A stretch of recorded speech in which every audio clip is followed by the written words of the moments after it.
Olá, pessoal! No bloco anterior, nós falamos sobre a proteção legal ao direito adquirido e ao ato jurídico perfeito, deixando claro que esses dois valores não podem ser desrespeitados por leis novas. A lei nova ela não retroagirá em prejuízo do ato jurídico perfeito nem do direito adquirido. Vamos agora desenvolver o terceiro conceito, o conceito de coisa julgada, que também merece proteção contra o advento de uma nova lei. O que seria coisa julgada, hein, pessoal? Conceito de ordem processual.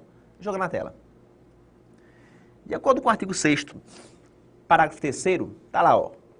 Chama-se coisa julgada ou caso julgado a decisão judicial de que já não caiba recurso, né? Decisão judicial de que já não caiba recurso. A decisão judicial irrecorrível, imutável. Meus amigos, na hora em que o judiciário se posiciona sobre determinada matéria e essa decisão transita em julgado, ou seja, todos os recursos já foram movidos, a decisão tornou-se definitiva, ela vai receber o nome de coisa julgada. E a coisa julgada não pode ser prejudicada pelo advento de leis retroativas. Leis que modifiquem o alcance daquela decisão. Já imaginou? O cara responde a um processo, é julgado, move todos os recursos que tem que mover, os recursos são apreciados pelas instâncias superiores, a decisão se consolida, se estabiliza e tempos depois surge uma nova lei alterando o regramento jurídico da situação. Essa nova lei não pode prejudicar a coisa julgada, já que a coisa julgada, enquanto decisão judicial irrecorrível, ela se torna permanente e imutável. Permanente e imutável, ela não pode ser prejudicada pelo advento de uma nova lei.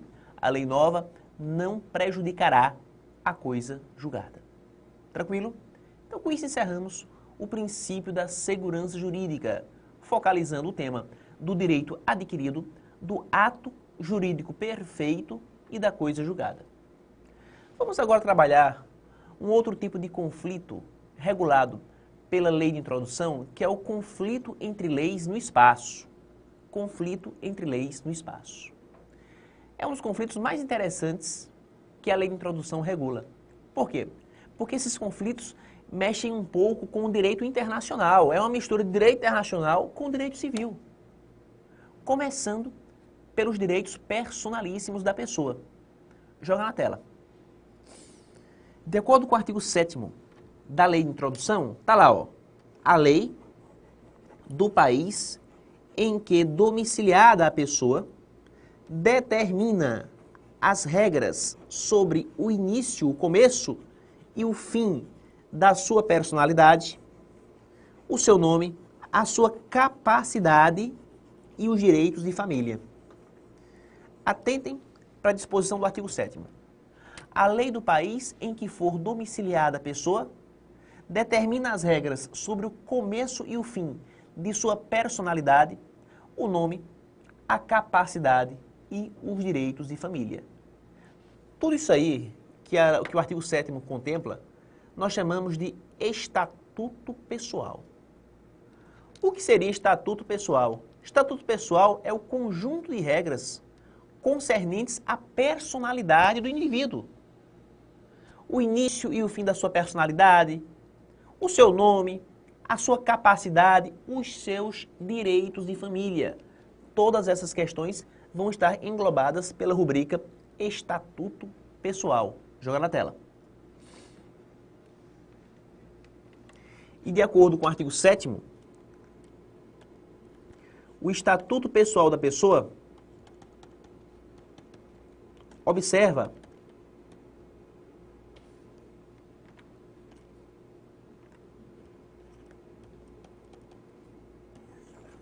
a lei domiciliar, a lex domicilii, que se traduz como lei domiciliar. É bom estudar as expressões latinas, hein, pessoal? Que essas expressões, de vez em quando, elas são cobradas em concursos. Então, Estatuto Pessoal observa a lex domicilii, a lei domiciliar do sujeito. Interessante isso. O critério utilizado pelo artigo 7º leva em conta a lei domiciliar.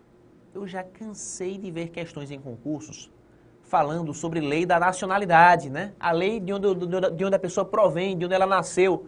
Cuidado! O critério usado não é este.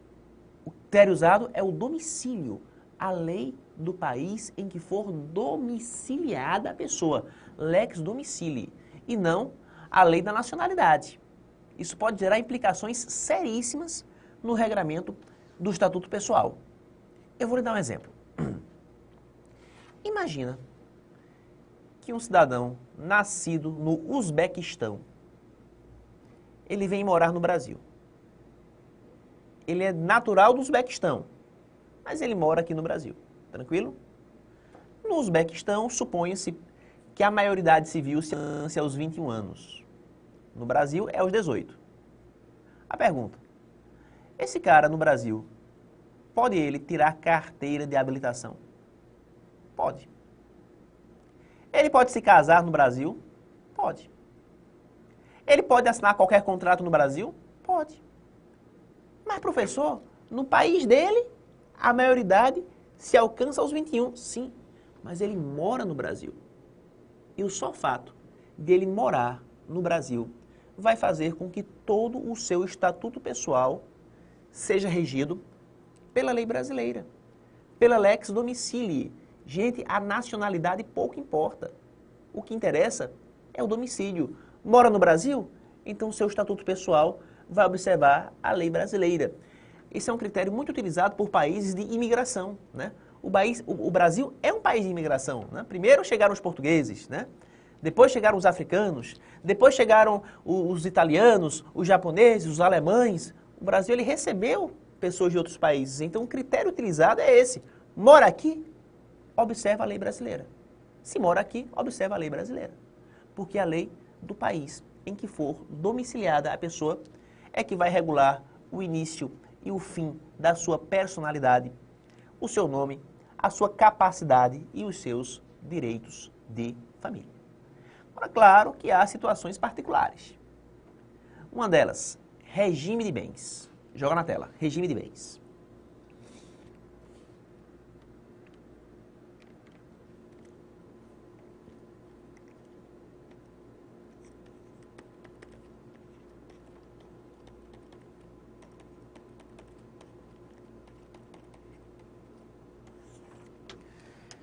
Se nós adaptarmos a lex domicilii ao regime de bens, algumas situações podem acontecer. Todo casamento observa um regime de bens, que pode ser o da comunhão universal, o da separação total, o da comunhão parcial. Tem vários regimes que as pessoas podem escolher. Pode até mesmo haver uma mistura dos três, né? Você misturar características de um com características de outro, né? Os regimes eles podem se misturar. O fato é que o regime de bens de um casamento tem que observar a lei domiciliar dos noivos, dos nubentes. Nubentes são noivos. Mas aí eu posso complicar essa situação. Joga na tela. Imagina que Juan, domiciliado na Espanha, né? Só pode ser na Espanha, esse nome.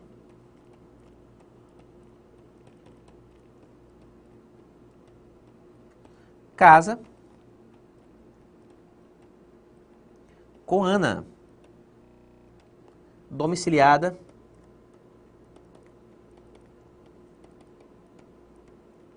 no Canadá.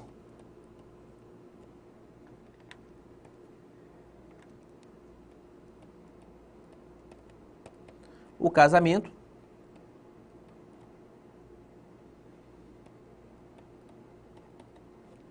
acontece no Brasil.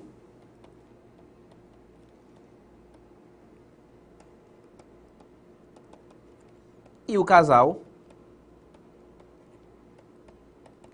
vai morar na Argentina. Olha aí a situação. Parece aqueles problemas matemáticos da época da infância, né? Então, Juan, domiciliado na Espanha, ele casa com Ana, domiciliada no Canadá. O casamento acontece aqui no Brasil e em seguida o casal vai morar na Argentina. Aí eu pergunto, que lei vai reger o regime de bens? Que lei vai reger o regime de bens? A lei do noivo? A lei da noiva? A lei do local do casamento? Ou a lei do local em que eles vão morar após se casar? Vejam que situação complexa é essa, mas que pode ser facilmente resolvida se atentarmos para a lei de introdução. Gente, toda vez que surgir conflitos em torno do regime de bens, observa primeiro se os nubentes, se os noivos, têm domicílios diferentes ou se os noivos têm o mesmo domicílio. A solução vai estar aí, né? Se os noivos têm domicílios diferentes ou se os noivos têm o mesmo domicílio. Se os noivos, se os nubentes tiverem domicílios diferentes, joga na tela.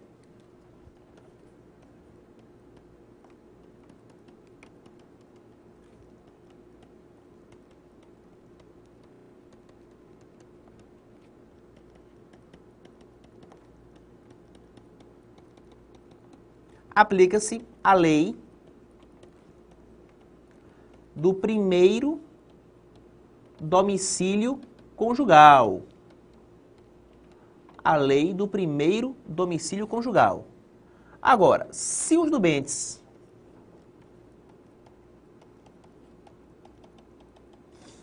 tiverem o mesmo domicílio, domicílio idêntico,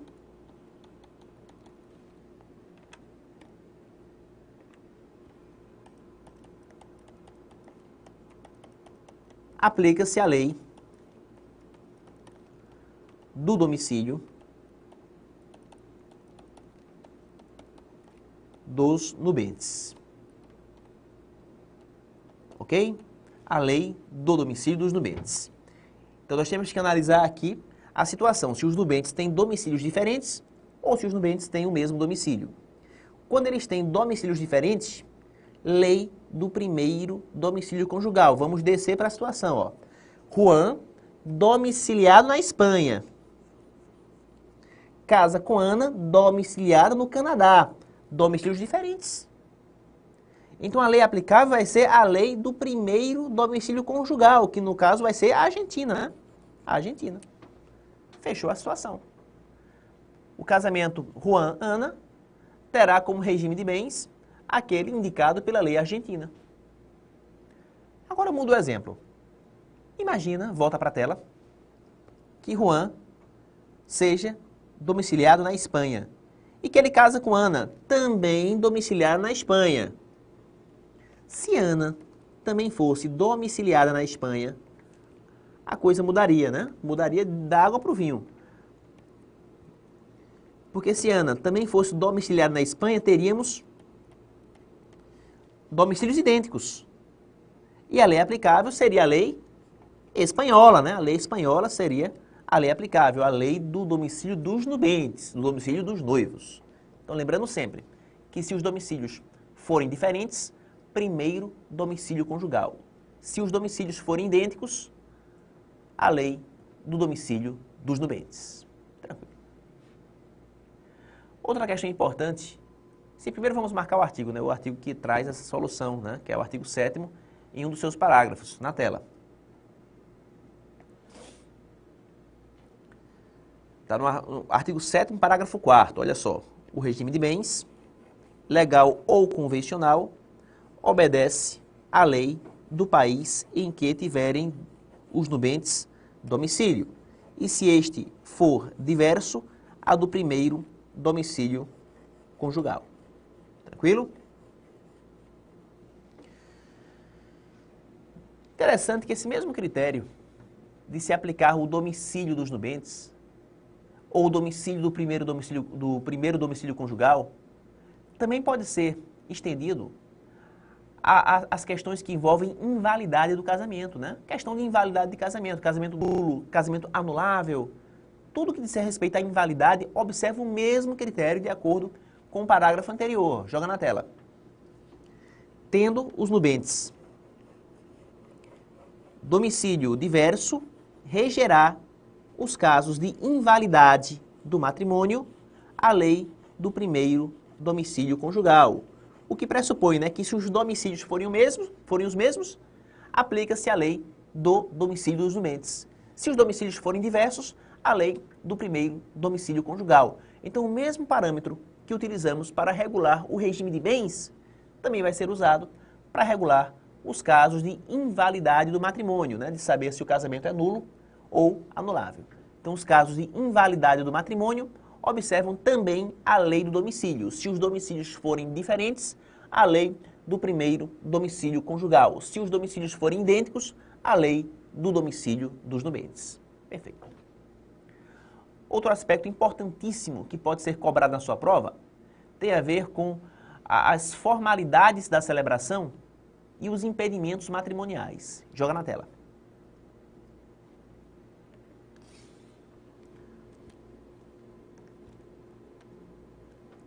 Formalidades de celebração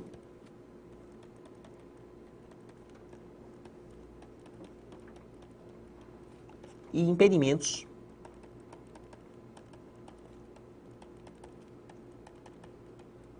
matrimoniais.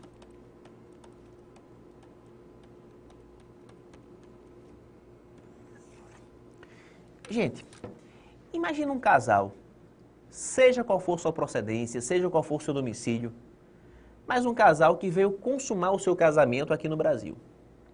Procuraram um juiz brasileiro e perante essa autoridade celebraram o casamento. Considerando-se que o casamento foi celebrado aqui no Brasil, todas as formalidades de celebração, bem como todos os impedimentos matrimoniais, terão de observar a lei brasileira. Por que isso? Porque o casamento aconteceu aqui. E se o casamento acontece aqui, as formalidades para a sua celebração e os impedimentos para esse matrimônio observam a lei brasileira, a Lex Loci Celebrationis. Joga na tela. Lex Loci Celebrationis, que se traduz como lei do lugar da celebração, né? Lei do lugar da celebração. Confere comigo o artigo 7º da Lei de Introdução, mais uma vez, ó. Artigo 7º, parágrafo 1º. Tá lá, ó. Realizando-se o casamento no Brasil, será aplicada a lei brasileira quanto aos impedimentos dirimentes, que são impedimentos para o casamento, e as formalidades da celebração. Isso é muito lógico. O casal não quer casar aqui no Brasil? Beleza, então observe nossa lei. É a nossa lei que vai reger as formalidades desse casamento e os impedimentos matrimoniais. O que seriam formalidades, né? Abrir proclamas, extrair certidão, procurar um juiz brasileiro, celebrar o casamento com 2 testemunhas, a portas abertas. Tudo isso está no nosso Código Civil. Essas formalidades devem ser rigorosamente observadas, já que o casamento aconteceu aqui. E o que seriam impedimentos matrimoniais, né? São os impedimentos que impedem, que obstam que 2 pessoas se casem. Por exemplo, no Brasil, um genro pode casar com sua sogra? Não. No Brasil, o genro não pode casar com sogra.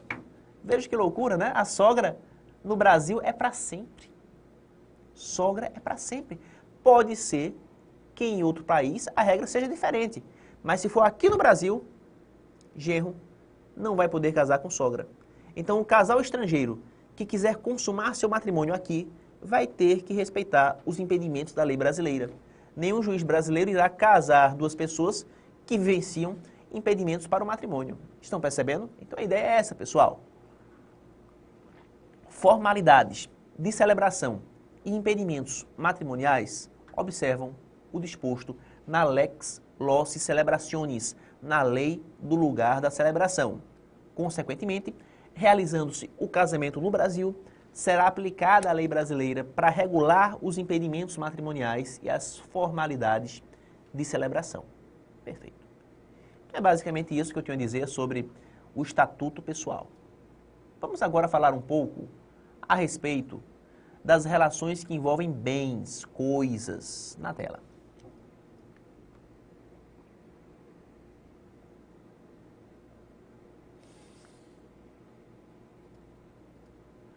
É o artigo 8º da Lei de Introdução. Tá lá, ó. para qualificar os bens e regular as relações a eles concernentes, aplicar-se-á a lei do país em que estiverem situados. Para qualificar os bens e regular as relações a eles concernentes, aplicar-se-á a lei do país em que estiverem situados. Uma regra que tem uma aplicabilidade fantástica ao caso dos imóveis, né? Imóveis, um estrangeiro que vai comprar um imóvel aqui no Brasil, né? Ou vice-versa, um brasileiro que vai comprar um imóvel em país estrangeiro. Gente, a lei que rege as questões concernentes aos bens é a lei do país em que esses bens estiverem situados. Joga na tela.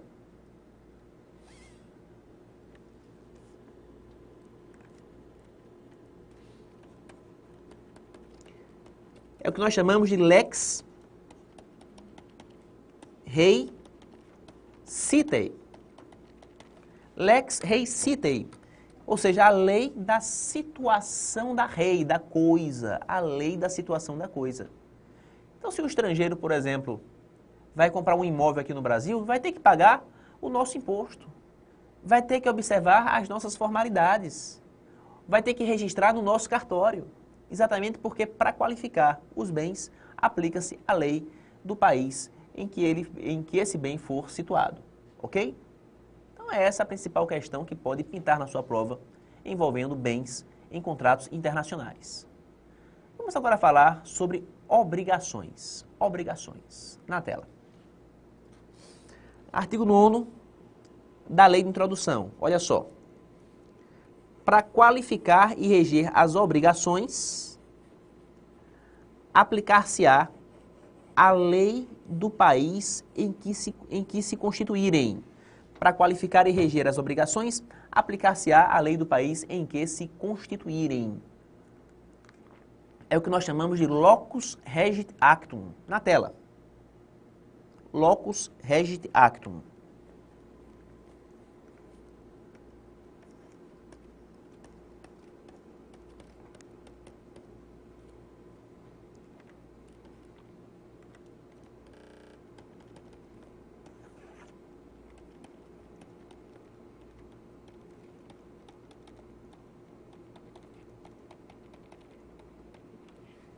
O local rege o ato, o local rege a obrigação.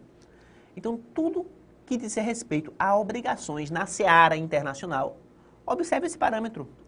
O local do ato, o local é que vai reger o ato, locus regit actum. Mas o grande problema é, qual seria o local em que a obrigação se constitui? Em que local a obrigação legalmente ela vai ser constituída? Eu posso bolar um exemplo, pessoal, que vai criar uma verdadeira pulha na cabeça de vocês. Claro, quem não conhece a situação. Joga na tela. Imagina que Pietrovich, com esse nome, né, só pode ser domiciliado na Rússia, né? Domiciliado na Rússia.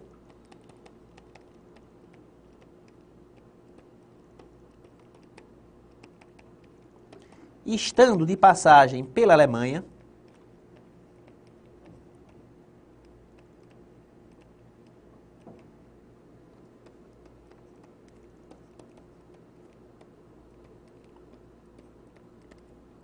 encaminha proposta de contrato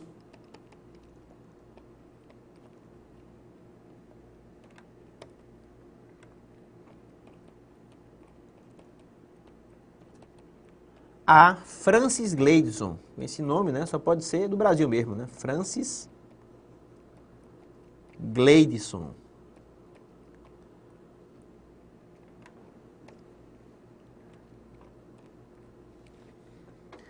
Domiciliado no Brasil.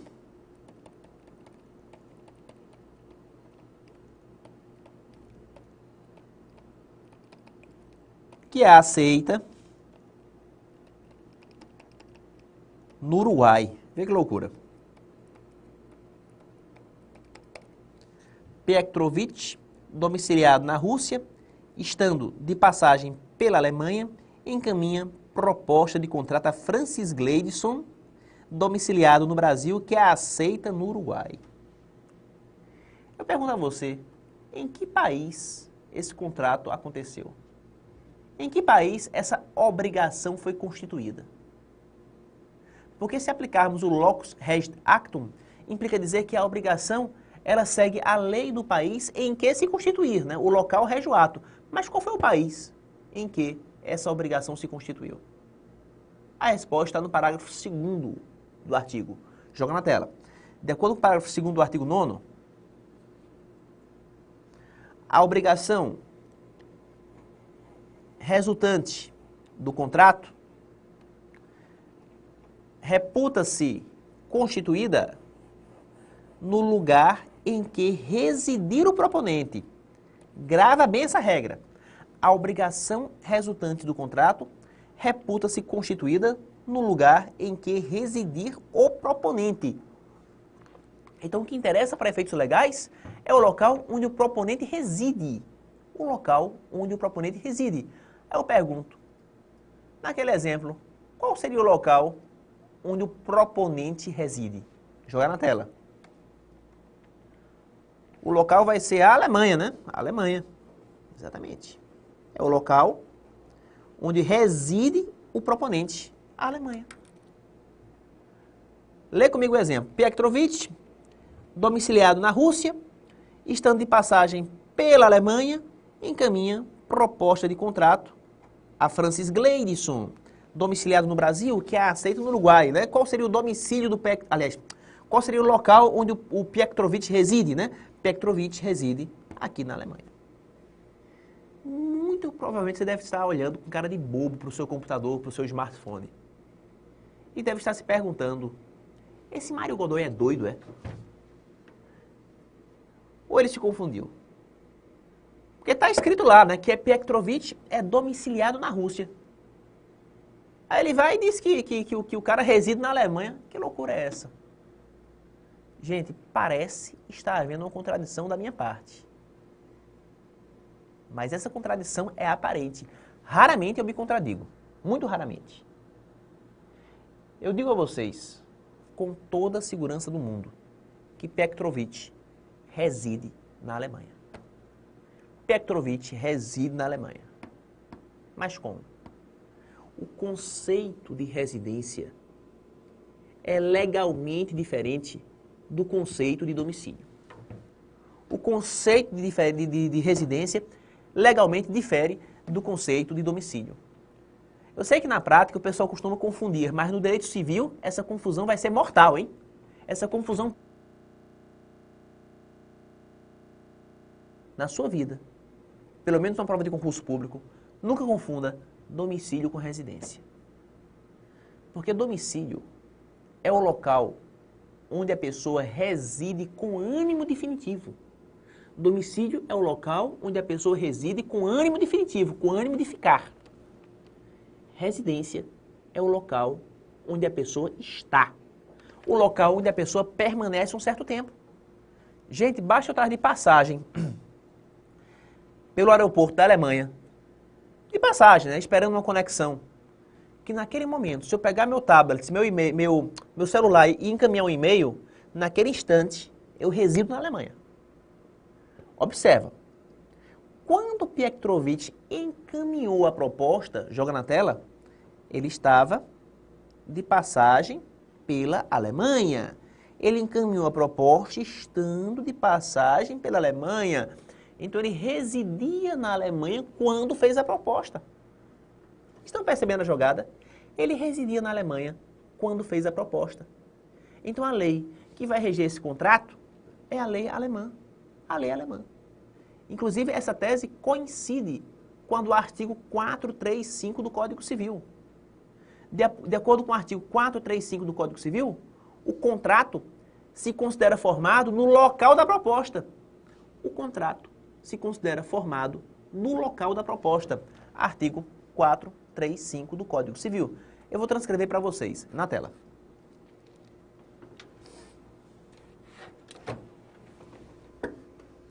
De acordo com o Código Civil, artigo 435,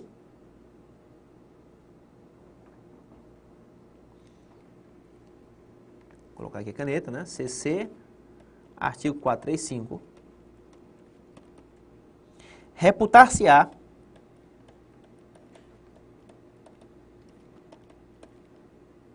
celebrado o contrato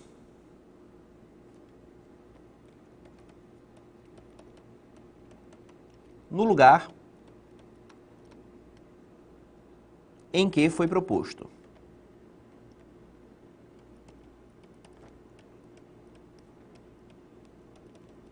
Reputar-se-á celebrado o contrato no lugar em que foi proposto. Então, tecnicamente, o que prevalece para efeitos legais é o lugar da proposta.